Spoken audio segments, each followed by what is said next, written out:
Bismillahirrahmanirrahim. Assalamualaikum warahmatullahi wabarakatuh. Saya dari kelompok 1 akan menyampaikan materi yang berjudul pengertian evaluasi pembelajaran dan peranan pembelajaran.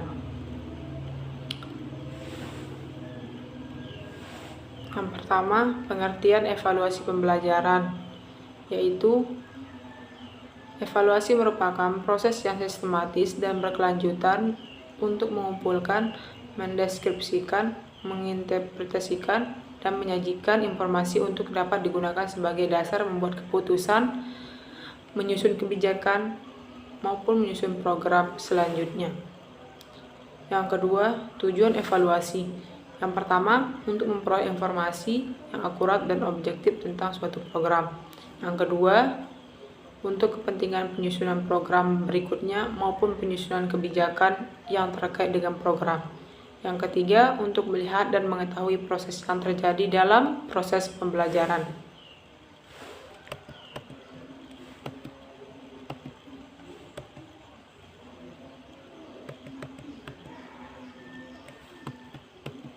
Sekian, selanjutnya materi kedua yang akan disampaikan oleh Saudari Sri Saiful. Assalamualaikum warahmatullahi wabarakatuh. Perkenalkan, nama saya Sri Saiful. Saya dari kelompok 1. Di sini saya akan melanjutkan materi dari Saudari Nur Aziza, yaitu yang sejelasin ada 2, sasaran evaluasi pembelajaran dan peranan evaluasi pembelajaran. Di sini yang sejelasin pertama yaitu sasaran evaluasi pembelajaran. Di sini saya akan menjelaskan tentang sasaran evaluasi pembelajaran, yaitu yang dimana evaluasi ini adalah proses belajar mengajar yang secara sistematik. Evaluasi pembelajaran ini akan diarahkan pada komponen-komponen sistem pembelajaran. Dalam komponen-komponen di atas dibagi menjadi 6 komponen, yaitu yang pertama, komponen input, yakni perilaku awal siswa. Yang kedua, komponen input instrumental, yakni kemampuan profesional guru atau tenaga kependidikan. Yang ketiga, komponen kurikulum atau program studi, metode atau media. Yang keempat, komponen administrasi, yaitu alat atau waktu. Yang kelima, komponen proses, ialah prosedur pelaksanaan pembelajaran. Dan yang terakhir, komponen output, ialah hasil pembelajaran yang menandai ketercapaian tujuan pembelajaran. Evaluasi di sini hanya ditujukan pada evaluasi terhadap komponen proses dalam kaitannya dengan komponen input instrumental. Dalam hal ini yang dievaluasi adalah karakteristik siswa dengan menggunakan suatu tolak ukur tertentu.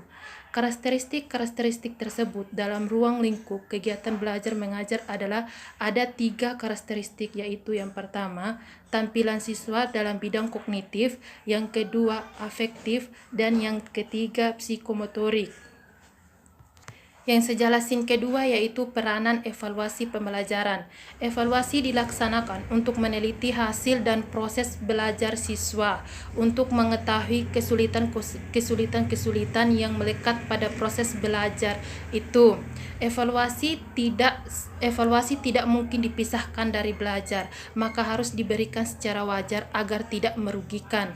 Dalam menjalankan evaluasi, pelajar sendiri harus turut mempunyai saham secara aktif. Evaluasi pembelajaran ini ada dua, yaitu yang pertama pengembangan, yang kedua akreditasi. Nah, pengembangan ini untuk mengembangkan suatu program pendidikan yang meliputi program studi, kurikulum, program pembelajaran, desain belajar mengajar yang pada hakikatnya adalah pengembangan dalam bidang perencanaan. Yang kedua, akreditasi. Evaluasi juga berfungsi untuk menetapkan kedudukan suatu program pembelajaran berdasarkan ukuran atau kriteria tertentu, sehingga suatu program dapat dipercaya, diyakini, dan dapat dilaksanakan terus, atau sebaliknya, program itu harus diperbaiki atau disempurnakan. Dengan demikian, kegiatan evaluasi sangat penting untuk mengukur sejauh mana keberhasilan siswa maupun guru dalam proses belajar mengajar. Lebih jauh tentang peranan evaluasi dalam pendidikan yang telah dijelaskan. Adapun peranan evaluasi dalam pendidikan menurut Wharton dan Sanders yaitu ada 6, yaitu yang pertama menjadi dasar pembuatan keputusan dan pengambilan kebijakan, yang kedua mengukur prestasi siswa, yang ketiga mengevaluasi kurikulum, yang keempat mengakreditasi sekolah, yang kelima memantau pemanfaatan dan masyarakat, dan yang terakhir memperbaiki materi dan program kependidikan. Evaluasi pembelajaran berperan untuk mengetahui sampai sejauh mana efisiensi proses pembelajaran yang dilaksanakan dan efektivitas pencapaian tujuan pembelajaran yang telah ditetapkan. Mungkin hanya ini saja yang bisa saya jelaskan.